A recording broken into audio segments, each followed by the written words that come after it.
So we're here today to talk about the AI swarm in 2026, as we're calling it, which basically comes down to the fact that AI is everywhere right now. You've got ChatGPT, Grok, Perplexity, Gemini, it's everywhere.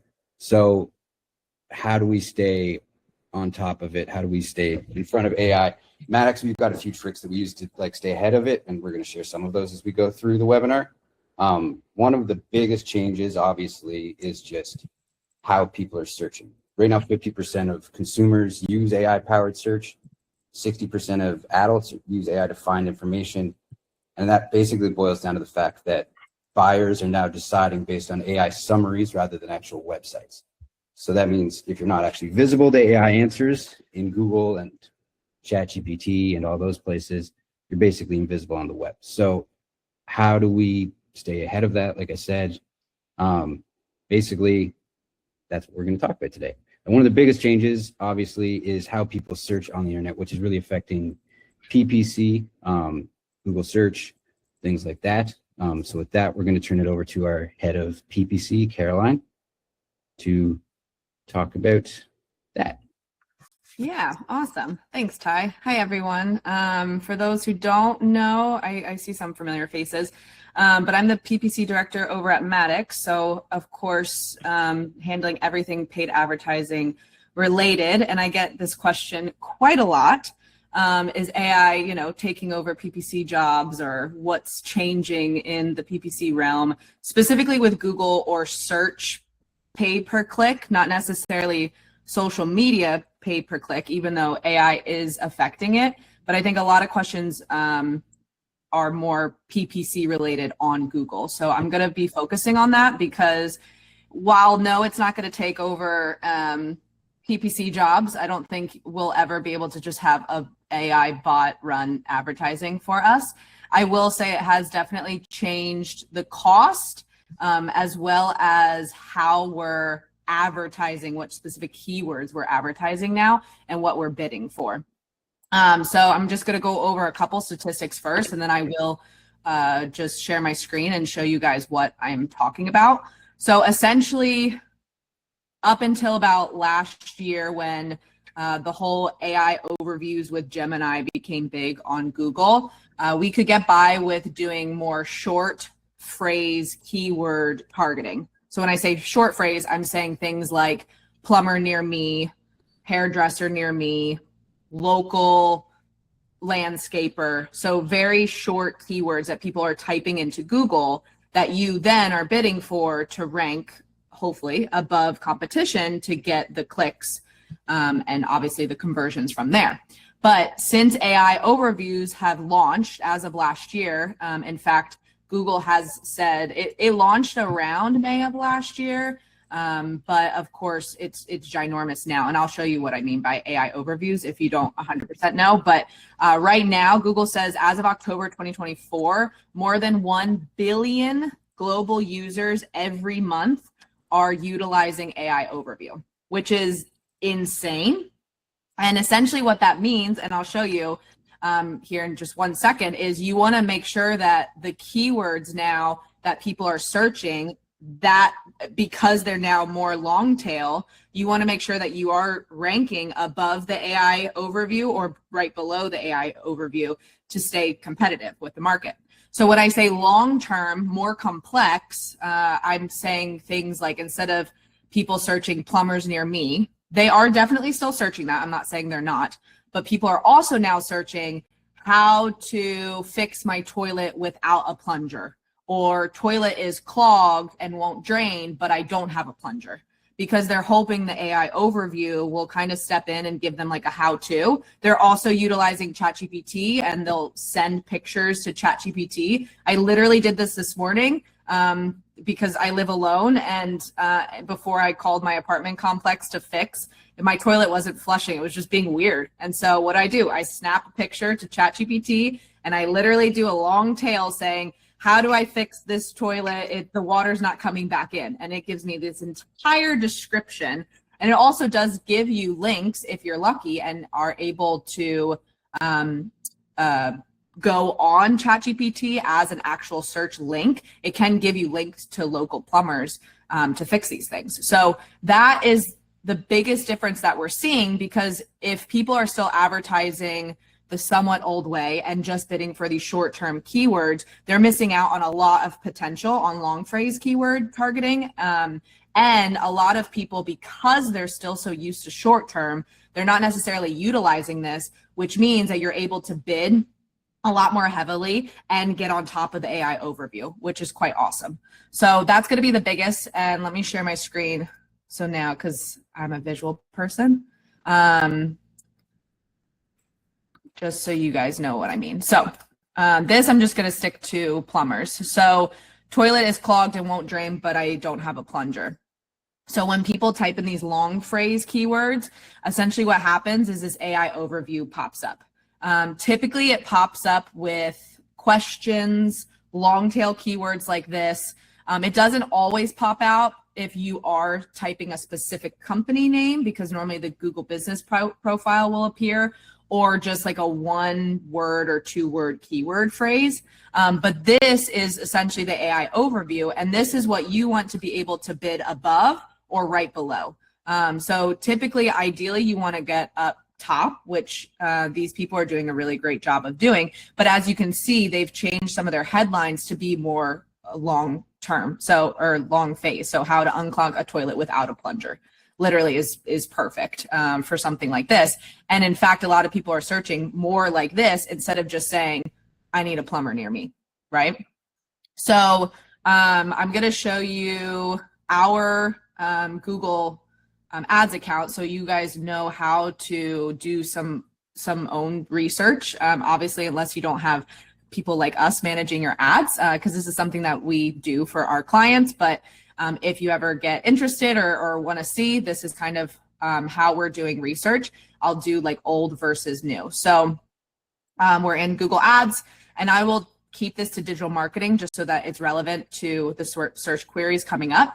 So in Google Ads, you have a column called search terms, which these are active search phrases that people are searching for, that you sometimes do get charged. You also sometimes do get conversions that are either added to your current campaigns, or sometimes they're not added to your current campaigns, but you should, especially if you're getting conversions and it's worth the cost. So this is just a general, there's no filters, but as I scroll through this, you can notice that some of these are pretty long. It takes someone a long time to search this. In fact, if I went to copy this and I put it back into here, then I guarantee, yep, there's AI overview. It pops up, and this is where you want to get ranked as well, if you can. Of course, this is new as of last year. So just like anything SEO related, it does take a while for a company to start ranking within the AI overview or ChatGPT. I just want to call that out. It's not something that happens overnight. So long tails like this, and a lot of the how-tos, how to grow a business. So if you're missing out on more long-term searches, the first thing I would recommend is just to go to the how-tos, in which case you can create filters and make sure that the text is only containing a how-to. And I'll just show you some of the difference. So give it a second. So how to. So how to market my cleaning business, which is very popular right now. How to grow how to get your business to grow, how to promote a small business. So when you're using Keyword Planner, which is Google's way of searching for keyword statistics, instead of just doing like digital marketing, okay, let's type something like that, where it's going to give you, I would say some of these are short, some of these are really long, but this also doesn't have good monthly searches. Then you can come into your search terms and copy something that is fairly long. And then you can come back into here to be more specific to find the average monthly searches or other related keywords, and then create a campaign based off that, which this style of campaign will help you rank above that AI overview.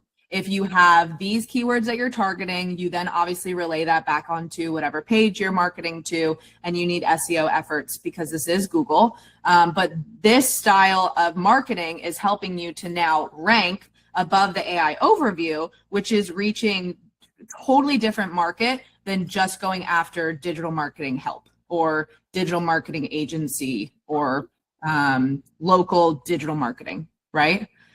So, I mean, look how long this is a very long keyword, 104 monthly searches, but the competition is already pretty high. So there are some that are low. So how to do marketing for a small business, only 70 monthly searches, but the competition is fairly low. So you can always start with low competition and then go up from there, because this column essentially just tells you how much you're going to have to pay in order to rank above the fold, above your competitors or above AI overview, or be close to the top few searches. That's pretty much it. Hopefully that makes sense. But overall, the moral of the story is, yes, AI is impacting Google Ads. No, it is not taking over Google Ads and how we run them. It's just you have to now be a little bit more mindful with the type of keywords you are bidding for when it comes to your campaigns and your marketing strategy. Awesome. Thank you, Caroline. I hope you didn't give away too many of our secrets, but it's good to see what we're doing to help with that. And obviously, you know, when you look at AI and how it's taking over everything, a lot of it's because all of the popular AIs right now are large language models. And because of that, they just love words. That's the way I think of it anyway. So the more specific you can get with the words on your website and the content you put out there that's related to your business and what people are actually searching for, the more AI is going to like what you have on your site and promote your site to people searching for things. A lot of the strategies we use at Matyx are built around that concept. And we brought in our friend Davida, who heads up our content team, to talk a bit more about that. Hey guys, I'm Davida, as Ty just mentioned. I'm the content director here at Matyx. And today I'm just going to kind of focus on one core idea, and that's that AI visibility is built. It's built through intentionality, through structure, strategy, and trust, right? So AI can support execution, but humans own the strategy, right? And this is really where most of the confusion is. AI is really great at execution, right? It's fast, it's scalable, it's excellent at patterns and structure and repetition. What it's not good at is strategy, right? It doesn't know your business goals, it doesn't know your customers, and it doesn't know what should matter versus what could rank. Okay, so the way we use AI at Matyx is really intentionally, not just, for instance, write me a blog about water softeners. That's how you end up with in an argument with ChatGPT at 11 p.m. Don't ask me how I know. Okay, what we actually use AI for is more complex, right? We can use it for keyword research and gap analysis, and that's one of the primary ways that we can help clients stand out from their competition. We can use it to say, like, hey, go and look for these things, right? Here's the keywords that you're ranking for. Here's the keywords that your competition is ranking for. Here's where you're missing. Here's where that gap is. Or it can help us identify areas that no one is standing out in, right? And it can help us understand, okay, no one's doing this, so let's do this, right? Like, here's a topic no one is talking about, but everyone should be talking about. So we can start writing about that too, right? We can lay down structure, right? We can say, hey, we want a blog to have a key takeaway. We want it to have an intro. We want it to have an FAQ section. We want it to have a further reading section at the end. And we can lay down that structure, and that can help save us a lot of time, right? We can use it to build that consistent formatting and to support those optimization layers. So it speeds up the parts that don't require human input, right? Or human judgment, I guess I should say. We definitely have to prompt it. And then one of us steps in and says, hey, does this make sense? Does it sound like our client? Does it sound like us? Would a real person actually trust this, right? And there's a couple good examples of that, like social content. So if you just asked AI to write your social and you ran with whatever it gave you, that's when you see those posts on social media that have like 47 emojis. You're like, what am I even looking at? So when a human comes in and cleans that up, you have that same foundation, but you end up with a different outcome that people will actually want to look at and they can actually understand, right? Blogs are kind of the same way. We can implement that structure and strategy and then clean them up with the human tone and the insight. So it helps us with the execution, but humans protect the quality. And I just wanted to, I mentioned something. So I'm just going to share, like, I know a lot of you probably use AI on the daily basis, and I actually have a prompt. So in difference to like, write me a blog about how water softeners work, right? That's not an adequate prompt. You'll end up in an argument with ChatGPT. So this is more of an example of a prompt that I feed ChatGPT. And so I just want you to kind of see the length of this prompt, the detail that goes into it. That would be the difference. You really have to feed the AI all of the information you want it to have, right? And if not, you just end up in a back and forth situation. And then the next thing that I'm going to talk about, the other three topics that I'm going to talk about are more like SEO structured. So not necessarily like blogs and social posts and stuff like that. But these are more centered around structure. And Bryce, our director of SEO, actually heads all this up. We have a whole SEO team, but there are some practical takeaways too. So the programmatic local landing pages that are shown here, they build geographic authority, right? So I'm going to try to explain this without getting too technical. These pages aren't, they don't clutter your site up. So say you have like a primary page, say you sell mattresses, right? And someone's looking for a pillow top mattress. You have a primary core page on your website for pillow top mattresses. And your primary service area is like Clarksville, Tennessee, right? But someone is searching for a smaller town around Clarksville, like Trenton, right? So what these programmatic local pages do is if that person were to search for pillow top mattresses in Trenton, that's when one of those localized service pages would pop up. So anyone just going to your site isn't going to see it, but then that person searching from the smaller town is going to feel like that was customized for them. And AI is going to recognize, hey, this person, this mattress dealer actually services Trenton.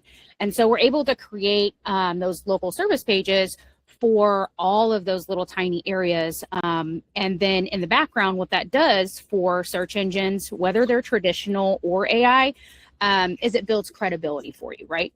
So that's kind of the general explanation of that. And then we're also able to use it to optimize metadata at scale. Of course, we do that with human review. So metadata is just what shows up in a search result. So like Caroline was showing you guys an actual search result. It's your page title, it's the page description. And historically, updating this information has been pretty painful. You have to go page by page, line by line. It's really slow. So AI lets us optimize this metadata at scale, which is huge. But then again, like I said, a human has to come in and kind of review that for accuracy and relevance. So it allows us to spend less time on that repetitive work and more time on decisions that actually move that needle for you. And then lastly, schema and question-based headings for voice and AI search. It sounds really technical, but it actually ties directly into what Caroline was talking about earlier with the toilets and the plungers. People don't search like they used to, right? They don't type plumber near me. They ask who fixes water heaters near me that won't try to upsell me, right? True story, my mom searches like that. We were in the car the other day and we were driving and she literally like was talking to Google search and it was like 5 sentences long. I'm like, Mom, you only need to give it like 3 words. But people really search like that. 50-word sentences, full context, no shortcuts. And that's how AI works too, right? So we structure content to match how people actually ask those questions. And that's why you might start to see content structured a little bit different when it comes to your core pages or your blogs, or if you're building them yourselves. That's kind of the things you need to start thinking about, is like those question-based headings and the FAQ sections, clear answers under with clear questions, right? And then behind the scenes, we use what we call schema, which you'll never see. But schema basically labels all of that structure for search engines, right? So it tells, like, it's like schema question, schema answer. So actually tells search engines, hey, this is where what you're looking for is, so that the search engines don't actually have to crawl through all of your content to find those little chunks of data. So it helps us to make it readable for humans in the foreground, but also for the robots, as I like to call them, in the background. My big takeaway today is that trust still wins. And that's kind of where I want to land. AI is changing how visibility works, but it doesn't change what wins, right? What still wins is the EEAT structure, and what that stands for is experience, expertise, authority, and trustworthy, right? AI might help you get seen, but it doesn't decide who gets believed or whose content is going to stand up to the test of time, right? Those little tricks are always going to change, but if you're building it with the right structure, it's going to stand that test of time. So if it sounds generic, or it avoids specifics, it doesn't go into detail, and it lacks real world insight, it might show up initially for AI if you're following some of those little tricks, but it's not going to stand up long term. So when I say AI visibility is built, not guessed, that's what we mean. AI helps us build the scaffolding. Humans decide what deserves to stand. That's it for me. Pass back to Ty. Thanks, Davida. That was great. Now, one of the things we say a lot around here is that AI is a tool, not a strategy in of itself. Like, it can't just fix anything unless you actually know how to use it. That's sort of one of our founding principles here, and one of the things we really want to share with people.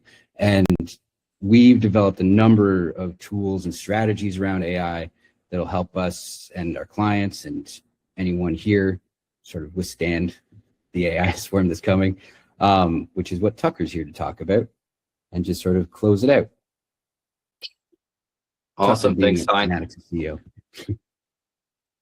Yeah, or whatever you want to call my title at any given time.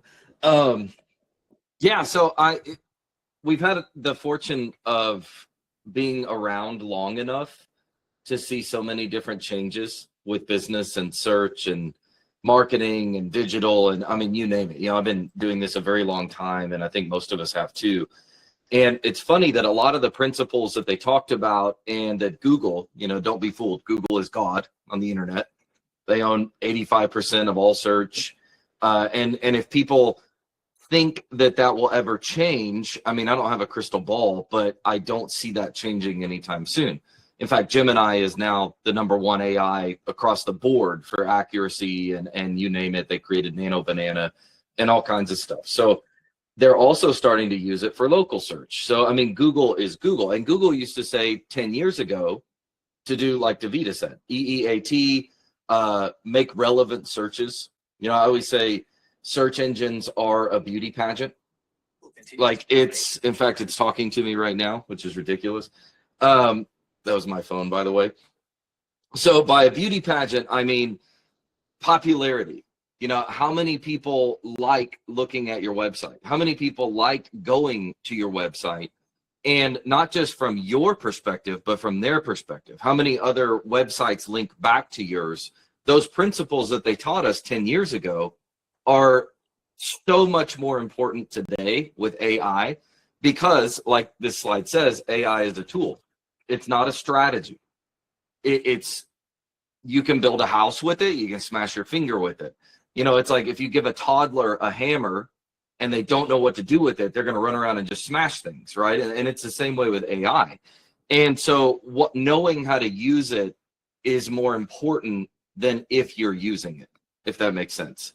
Like, a lot of people, they get caught in the FOMO aspect of AI of like, oh my gosh, we're going to get left behind. We're getting left behind. That's not true.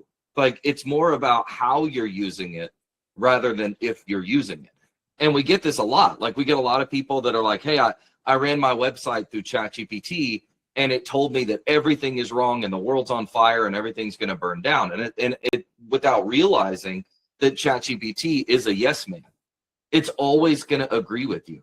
It will always tell you yes, because AI is trained to please people. So how you ask it the questions is more important than are you asking it the question. You know, I did a deal a while back on prompt engineering and how most people's prompts, and there's studies to back this, are literally one sentence or two sentences. And a properly engineered prompt should be defining who you, it should be 9 miles long. You should define who you want the AI to be, the context of what you want it to output, the inputs of what you want it to do and research and look for, and then you have to tell it how serious it is.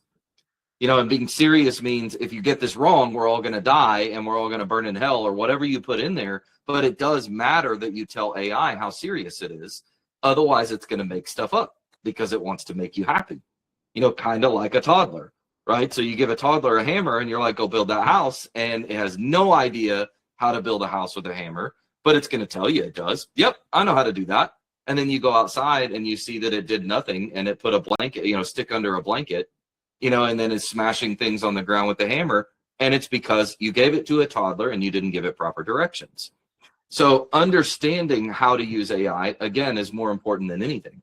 And I like that this has human path handoffs because you still have to watch it and you still have to train it and you still have to monitor it. You know, something that I see a lot and hear a lot is AI voice, which we use a lot. We're pioneering a lot of the AI voice train because it's there. You know, if you want AI voice, there's like 10,000 platforms right now. You know, there was a study that came out 2 days ago where there's literally 1.2 million AI platforms right now. Like it's madness because they're using AI to create more AI. You know, I had a guy the other day just tell me, he's like, hey, have you heard of base 44? Yeah, I have. And he's like, well, why do we need you? You know, it's literally what he said. You know, he is like, well, I can just make AI do this and this and this. And aren't you guys making it do this and this and this? And I'm like, knock yourself out, buddy. You know, like have fun with that, because what you're going to miss is the actual human element of thinking beyond the yes man mentality of, hey, what we're doing protects people's data, right? Did you include that in your prompt? No. What we're doing has a multi-factor authentication system to stop people from getting access to people's credit card information. Did you do that? No, I didn't. Right. You think that AI is going to keep doing the good things without realizing that if you remove the human element from AI, it's a disaster. And everybody on our team sees it almost every single day. And so understanding that you still have to maintain control and you still have to be a part of it also helps with the voice AI. You know, everyone's like, hey, it would be great if I didn't have to pay people to do sales. I mean, how many times have we heard it? A lot of people say that. I would really like AI to just sell my products for me and answer the phone for me and talk to people for me without realizing that people want to talk to people. You know, I actually got onto my bank the other day for doing this because they changed their entire phone tree to an AI prompt, and it was so stupid that I couldn't get anywhere. So I just wasted 30 minutes trying to get somewhere. And understand that you still have to, okay, this AI, I want it to do this and this and this and this and this and sell my products and talk to my customers so that I don't have to. You're going to lose to the business that uses AI properly and has a human interjecting into those conversations and actually has a properly trained prompt. So yeah, it's crazy how much we're seeing the wave of AI. But what I've been telling people is FOMO, I get it, it's real, but it's not to the point yet to where you can just blindly trust AI to do much of anything. You know, there's so many times that we'll try to do something with AI and we probably spend 40 hours refining what we're trying to do. You know, think about that. Like we spend an entire week of work just refining an AI that we want to work in a certain way. So if you're not willing to put in that amount of effort and that amount of time and that amount of resource into making sure that what you are building, because the AI platform is there, but you still have to build it, then I would stay away from it at this point, or find people that you trust that actually know what they're doing to do that AI for you. But yeah, I mean, the last deal here, it does do exactly what you want it to do when you know how to do it. Sometimes you got to cuss and yell at it, but it still does it. But it will increase speed. It does increase accuracy. It can increase conversions. And if you know how to do content correctly, you can really see a lot of movement. Because on the content side, don't let AI blindly write content. But when you mix a strategy with the tool, kind of going back to what Davida said, you've got your strategy, your thought process. This is what I want to do. Here's the research. And I can leverage AI to speed things up and make things more accurate. Then you can really see a lot of movement with search engines and search traffic, because then it's not regurgitated nonsense. So anyway, yeah, it is a tool, and always remember it's a tool. Humans have built the entire earth with tools, and until AI is sentient, they all keep talking about it, right? Who knows if that's ever going to happen, or when it's going to happen, or what that means. The Terminator is going to show up. Who knows, right? But until then, we're all operating businesses. We're all serving our clients. We're all serving our communities and our consumers and our teams. And using AI as a tool is the best way to look at it, rather than as a replacement for stuff that we don't want to do. What was it that Davida liked to say? Like AI, if it's not trained, what was it you said, Davida?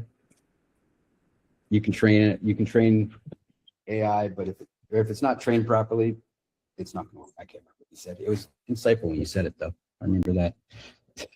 But yeah, another way to think about it, real quick, before we get into Q&A, is something I do a lot of reading and a lot of video watch, a lot of stuff that when I have time, so weekends I'll listen to things and read things. AI can only create what's already been. It does not generate new, right? Like AI has access to the entire internet. Everything that has ever been created, that is ever on the internet, AI has indexed, and it can do faster than you can. Fact. But it cannot generate or create. That's why they call it generation, because it generates based on what is already was. So if there's bad advice, it still uses it. If it's and the analogy that this guy uses, he's like, I don't think we really want AI doing heart surgery yet, because there's so much bad advice out there about heart surgery. So do you want that AI to have 20% of bad things and 80% good things if you're going under for heart surgery? No, because if your doctor comes in and he's like, 20% of the time I get it wrong, you're going to go, I need a new doctor. Right? So same thing with AI. You have to understand that what it's doing is it's just regurgitating things that are already there that people have come up with. So just always remember that moving forward. AI is not the solution. It is a part of the solution. fantastic. Yeah, and thanks for that, Tucker. I think now's a good time to open it up to Q&A. If anyone has any questions about how we're using AI, how you can use AI to help your business, anything like that.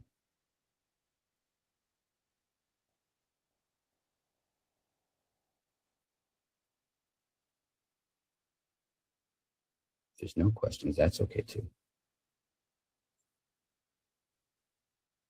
One thing I think about a lot is, Tucker, is how we used to have people actually listening to phone calls and determining whether those were leads or not when they came in.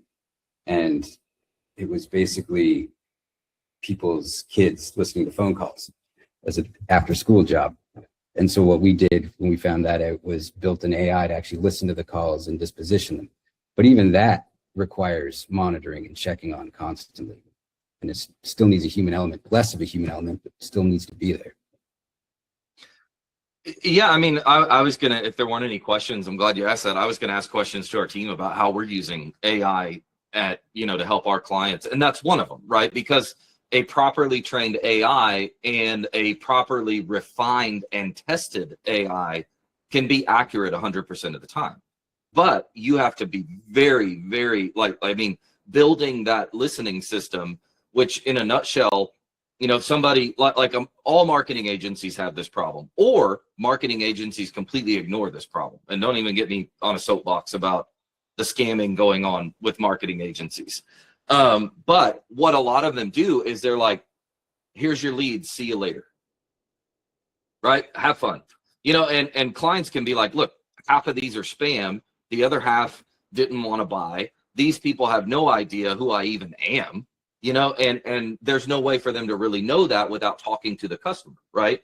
So what we used to have, and what a lot of agencies do, is they'll have people listen to the phone calls and say, this was a good lead, this was a bad lead, this is an existing customer.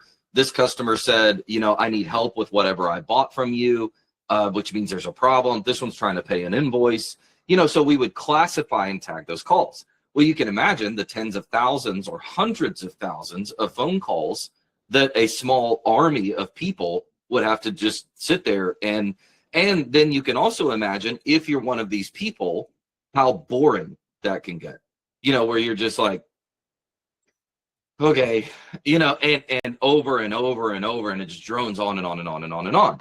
So we built an AI that is based on 200,000+ phone calls and refined it over and over. I mean, the prompt is legitimately like 14 pages long of what it listens to, what it listens for, how to classify a phone call. And then it's been tested over and over and over and over. We have people that will go spot check phone calls, even though it's still perfect. We still have people go spot check phone calls to make sure that it's still perfect. And that has saved, one, it made accuracy go from 60% to almost 100% on classifying phone calls. It made it to where we don't have to constantly barrage our clients with annoying questions like, hey, these last 10 calls, can you tell us if they were good, bad, or ugly? We no longer have to wait for that to get done because it's instant. And it really did cure a lot of issues, not only for us as a team, but also for our clients and their customers and their, and so on down the board. And that's just one instance, but it did take months to do that. Like, it wasn't like hey, go turn something on and it works. It didn't. It took over and over and over and spot checking and even still we go check it and spot check it. In fact, we had people tell us that it wasn't possible, and then we went to figure out how to make it possible. Yeah, that's always fun. Like anybody on here that's a business owner or an entrepreneur, one of the many things I love about businesses in general is businesses do things that everybody said you couldn't do. And that's what makes you a successful business, is telling people, well, we'll at least try it. Like, even if you think we can't do it, we're still going to try it. And then we're just going to not quit until it either works or it doesn't. But yeah, a lot of people did. And AI is one of the things lately that is offering us the opportunity to try those things that people say aren't possible, which is the neat thing about it. But like we've been saying, you need to actually understand how it works and how to apply it.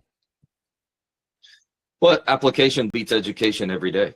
Experience trumps knowledge, right? But when you can marry all of those up together, like, what would you rather have, right? Like somebody that's, like, going back to the heart surgeon scenario, somebody that's completed 8,000 heart surgeries, but they didn't actually go to Harvard or something like that, or somebody that freshly graduated from Harvard, right? Like, I don't care where you went to school. What I care about is how good are you at what you're doing? How experienced are you at what you're doing? And it's no different with AI. Like, there's 1.2 million AI platforms. Which ones are the best? Which ones suck? Which ones are brand new? Like CallRail, everyone might be familiar with CallRail, with their AI that they have. It's terrible. It's one of the worst, I can't curse, half-butted situations that I have ever experienced with a multi-$100 million software company. They said, hey, here's our call listening thing. You should let it go listen to your calls. And then there was a breach in security. Those calls got leaked, and it's terrible. But if you're a consumer and you use CallRail and you haven't, and you don't know that, right? You're just blindly trusting CallRail. You're like, that seems like a great idea. Let me turn that on. And then you open Pandora's box without even realizing it. So, yep. Yeah. We see that over and over again. These yes, brand new AI platforms that some company has built to help make their users' lives easier, but actually ends up doing more harm than good. Well, or a recent example, I actually had somebody come to me and say, hey, I keep running my blogs through ChatGPT and it's telling me that they're not optimized. And I'm like, okay, saying not optimized is like telling a health professional I'm not healthy, right? Like what exactly are you talking about? You know, and so they're like, there's no H1 tags, there's no H2 tags, there's no this, there's no that. So I'm like, can you tell me what your prompt is? You know, and their prompt was, can you tell me why there's no H1 tags? Right? So then ChatGPT is a yes man, right? So it's going to go, here's where there's not any. You know, and so I'm like, let me show you where they're actually at first. Like, let me show you that we're not idiots and we actually did a great job. But also let me show you where your prompt is wrong, and you can fix your prompt, and then it'll actually tell you, hey, this is actually a very well structured blog and web page. And just that one little thing sent them on a rabbit trail that they had no idea about, you know, and they're like, I didn't realize AI is a yes man. And I'm like, until it's not, you know, I mean, the military might have AI that hates humans for all I know. You know, there may be some giant secret AI mastermind that is secretly like, I'm going to get rid of humans and I hate all of them and I'm never a yes man. I don't know. But most AI that I've seen, if you're like, hey, help me understand, it's always going to agree with you.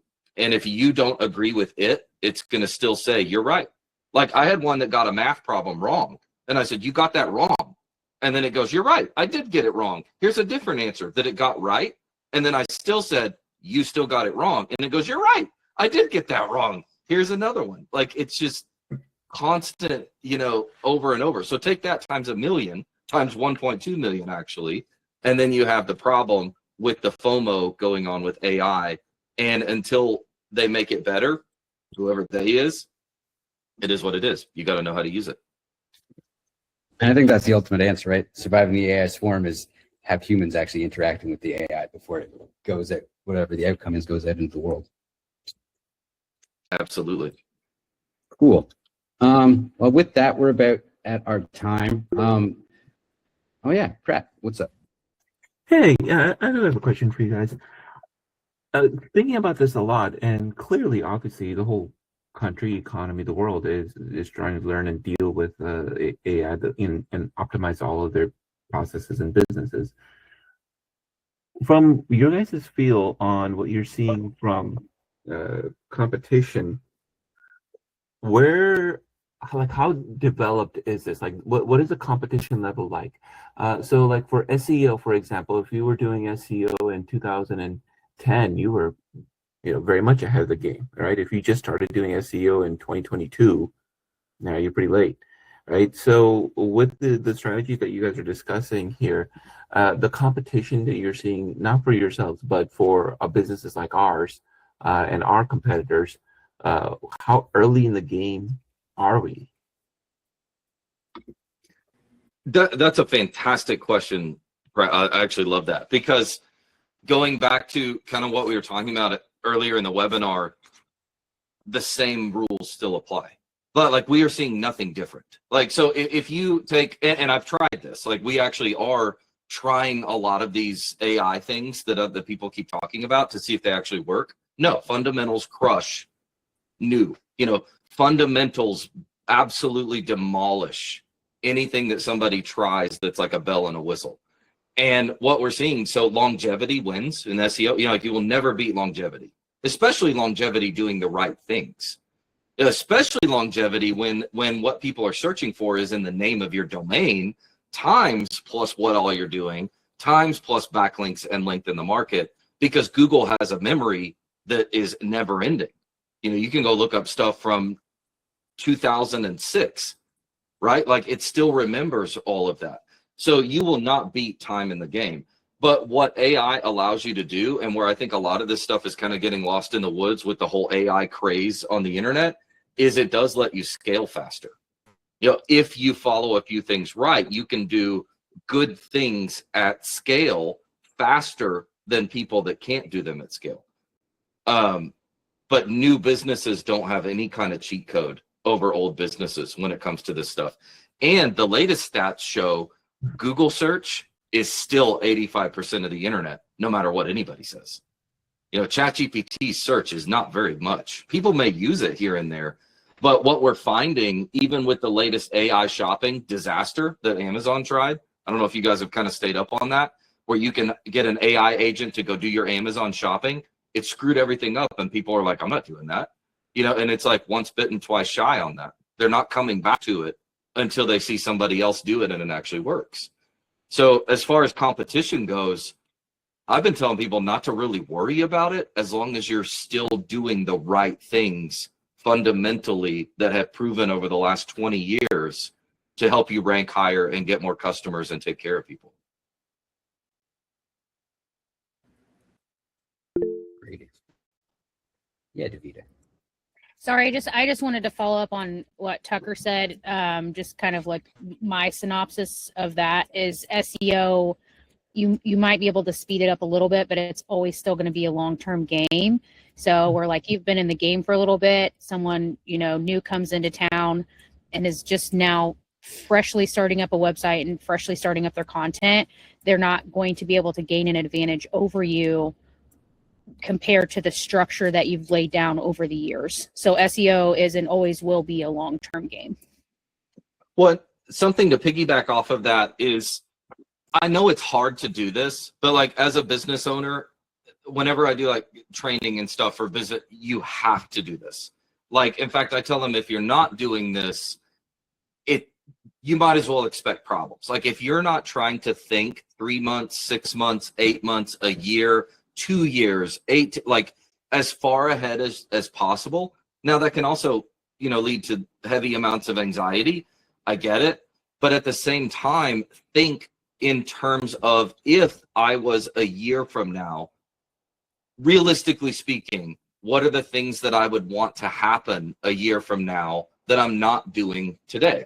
And then start taking steps in that direction. And the reason I'm saying that is think about that for AI. Like if you think everything on AI right now, and 85, like it's like 90, I think Neil Patel said it's like 90% of all content that's pushed on the internet right now is regurgitated AI. Like there's no human in the middle. There's no what we were talking about where you've got a strategy and a tool and you're actually creating instead of just regurgitating. So think about whenever a search engine like Google, because they've done this, shrugs, like Atlas shrugging, like we're tired of all the mess. We're tired of all the garbage because it's going to happen, right? It's just a matter, it's inevitable. It's just a matter of when these search engines decide that our user base is going down because of how much garbage we are ranking that we shouldn't be ranking. So we're going to change our algorithm to penalize 100% AI written stuff, and all of those websites disappear on search. So that, guess who stays at search, right? The people that have followed the fundamentals, the people that have done the right stuff that still is in existence from 15 years ago. And it's going to be faster, better, and smoother because it's going to happen. Like they're going to wipe the slate clean because you can't trust AI written content.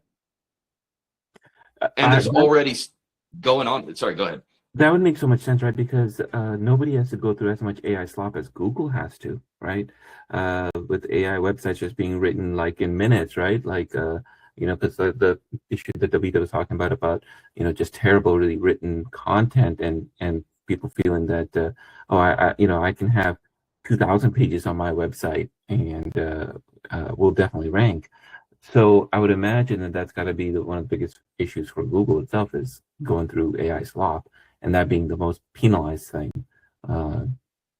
coming for business owners, right?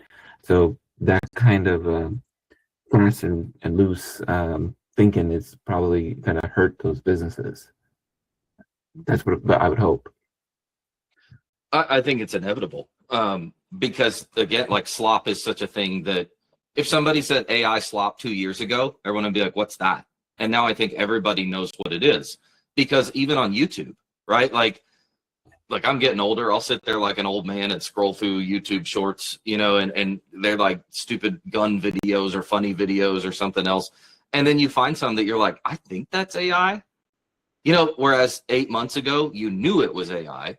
So there's going to eventually be a policing with these content engines because if they don't do it, not because they don't like it, right? Like all Google cares about is how many people use their platform and pay for ads. Like, don't be fooled.